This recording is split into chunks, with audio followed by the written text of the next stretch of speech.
Hi, I'm Alexandra and welcome to my channel. Today I'm going to be setting up my bullet journal for 2020 in my Archer and Olive notebook. I was very inspired by the beautiful paintings on the cover of this notebook, and so I'm creating a theme for the setup that I like to call Secret Garden. I decided that I want to use watercolors in most of these spreads, so I am going to need those paints as well as round watercolor brushes in size 0, 2, and 6. But there's also other materials that I'm going to use, such as Posca markers, mild liners, and Prismacolor color pencils. I'm not that great at watercoloring, so I am also using a piece of watercolor paper just to kind of practice. I recommend that you do that as well if you're not very familiar with using this medium, just so that you can practice it a little bit before you actually put it on your spread. Let's start with the ownership label. I'm going to simply put a long branch with oval shaped leaves. For the branch, I'm using a pinkish brown hue, and I'm using my round 2 brush. So in order to get that shape of a branch, I'm pressing down, and as I'm drawing out the branch, I'm slowly pulling the brush away just to thin it out at the top. Then I'm going to use a round 0 brush to create those oval shaped leaves in green. Some leaves I'm drawing them darker than others, some with more water, some with more paint, just to give it a little bit of dimension. And now that I'm done, I kind of feel like it's a bit bare, so I'm going to go back and add in a few leaves. Now that everything is dry, I'm going to take the yellow Posca marker and I'm just going to add some veins to the leaves. On the next page, we're going to create the key, and I'm going to use a method called faux calligraphy. What I typically do is I go on a website called dafont.com. I am going to link it down below in the description. This website actually has a preview function.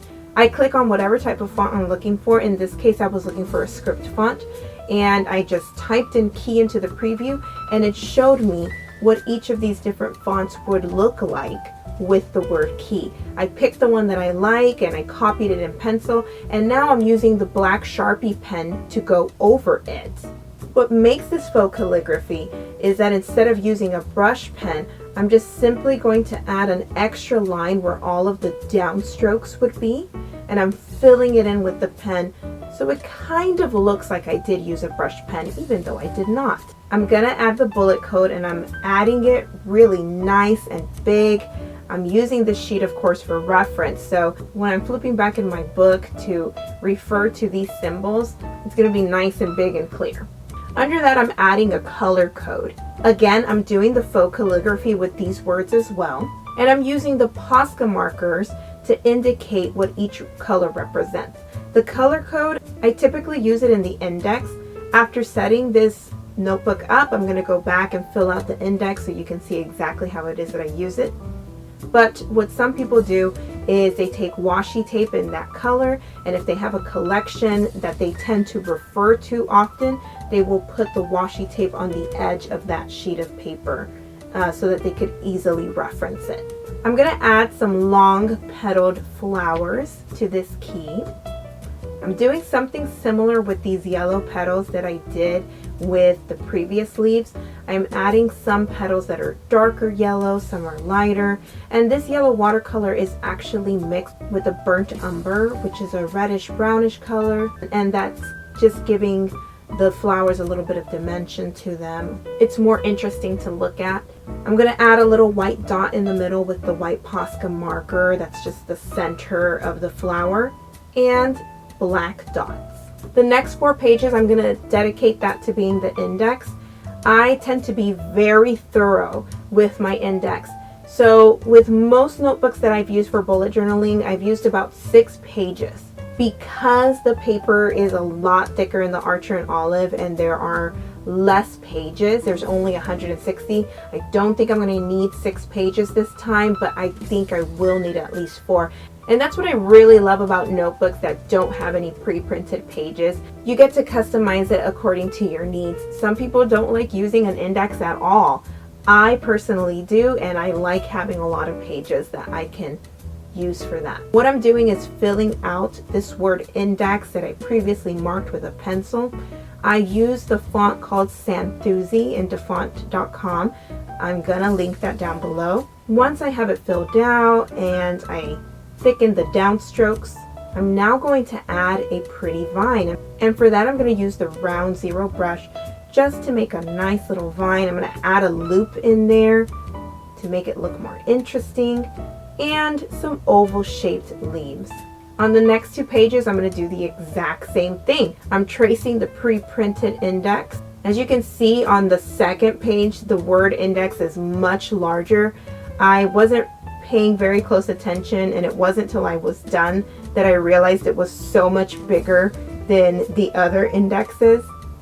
But I really loved the way it looked, and I thought, you know what, I'm going to keep it, and I'm going to let the audience look at this and decide whether they want to use the smaller word or the bigger word. I think they both look really great. But now I'm going to add the rest of the vines and the oval shaped leaves. I decided to go with the Calendex for my future log. This is actually my favorite method for future logging. I feel that this is the type of log that allows you to put the most information on just one page. I am also going to link down below in the description a video that explains exactly how to use the Calendex. But for now, I'm just showing you the setup. We're actually not going to use watercolors on this spread. I want to show you other ways that you can get that pretty translucent look without using watercolors. Not everybody uses them or feels comfortable trying to use them. So let's try some supplies that we have on hand.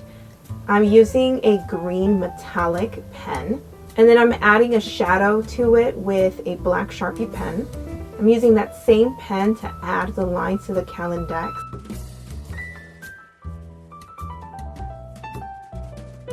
On each side of the Calendex, you want to add the numbers 1 through 31 and the months across the top.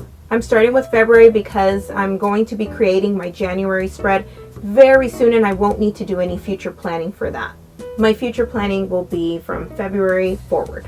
I'm also going to add lines on every Sunday to mark where the week ends. Of course, if you prefer a Sunday start, you're going to mark that on Saturday. It just makes it a little bit easier to look at whenever I'm doing my future planning. For instance, if someone says, hey, let's get together in March on a Saturday so that we can get X thing done, when is a good weekend for you? It's really easy for me to look at the Calendex and look where that line is and determine what weekend I have free to get together with that person. I find these lines very helpful, but they're absolutely not necessary to add. For the flowers on here, I'm just adding very small, simple 5-petaled flowers with mild liner highlighters, but you can use any highlighters that you have on hand. Again, I'm using the white Posca marker to add the center of the flower. And this time I'm going to use the brown mild liner to add a little dot to the center of each flower. Again, the highlighter gives it a very translucent look, similar to the watercolor, but it's a medium that people feel more comfortable using and that they typically have at home already. Next, we're going to work on our 2020 cover, and for that I'm going to use this Helix circle maker.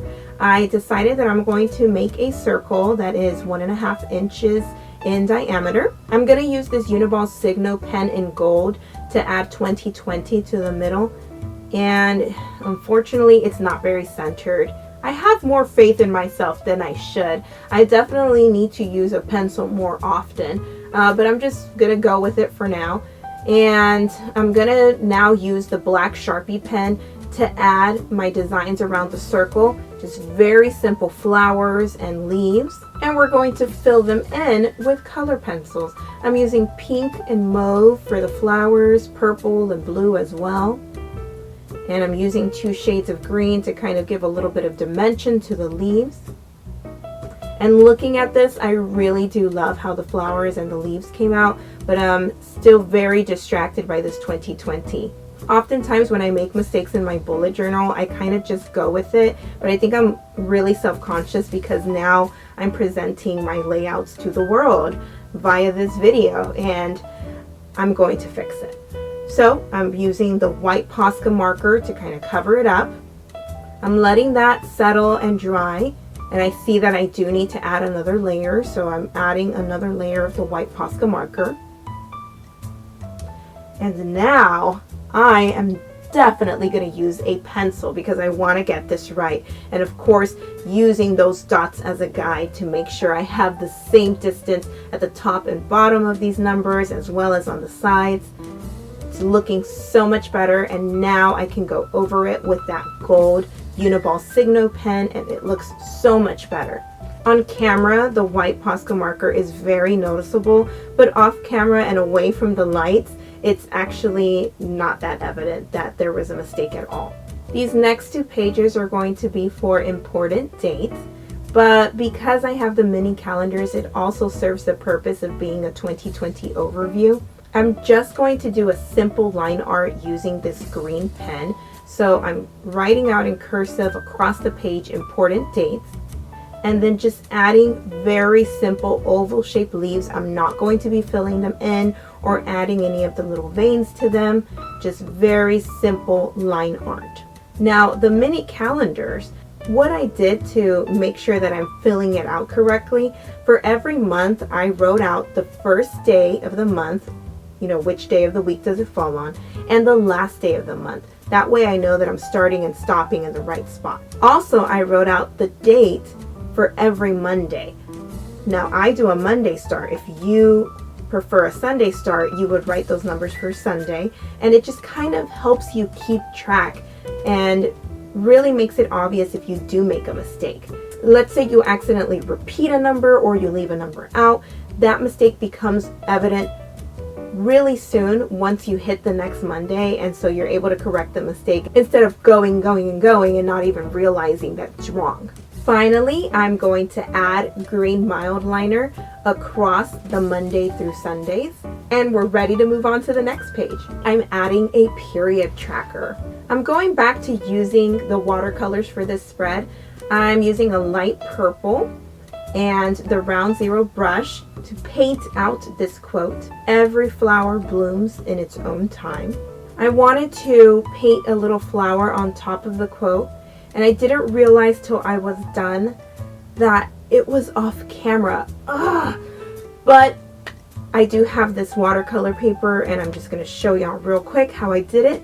I used a round 2 brush to create the stem, similarly to the branch that I created earlier. You press down, and as you paint across to create that stem, you slowly pull back the brush so that the line becomes thinner, and there you have your stem. And I'm just going to add oval shaped leaves. For the petals, this is really easy to do. I'm using a round 6 brush, and I'm using a pinkish mauve color. Instead of brushing the petals, I'm just simply pressing the top of that brush to the top of the stem to kind of create the layers. And as you can see, the watercolor just kind of pools in certain areas, and I'm just using the tip of the brush to spread that out a little bit, and it just really looks like a really light, flowy watercolor translucent flower. I'm going to use the kneading eraser to get rid of some of these pencil markings. I am going to go over this chart with a green mild liner, and the pencil markings are going to show if I don't erase them. I'm going to add the months to the top, and the bottom of each month has 3 squares. The first one I'm marking with D, which means duration. I want to know how long my periods are. The second one is length, and this refers to the length of time between my last period and the current period. And the last box is P for prediction. I'm going to use the data that I have, and I'm going to predict when I will be starting my next period. And we're done. So now I'm going to go back and I'm going to fill out some of these layouts. Starting with the index, I'm actually having to number all of my pages. I number as I go whenever I have a notebook that isn't pre-numbered. So I'm going back and I'm adding everything to the index, and I'm using the color chart to indicate what category each of these layouts belongs to. It makes it so much easier for me to just... I need to find my period tracker. I know that that's health related, so I'm going to look for that yellow, and look how easy it is for me to find it. For this important dates layout, I'm just adding a few birthdays. I'm not going to bore you guys with filling this whole thing out. I'm just doing a few. And on my period tracker, according to the data that I have collected in previous months, I'm going to predict that my menses will arrive on the 25th. I really hope you enjoyed using watercolors in your bullet journal. If you would like more bullet journal tutorials or reviews, please be sure to subscribe to this channel and click on that notification bell.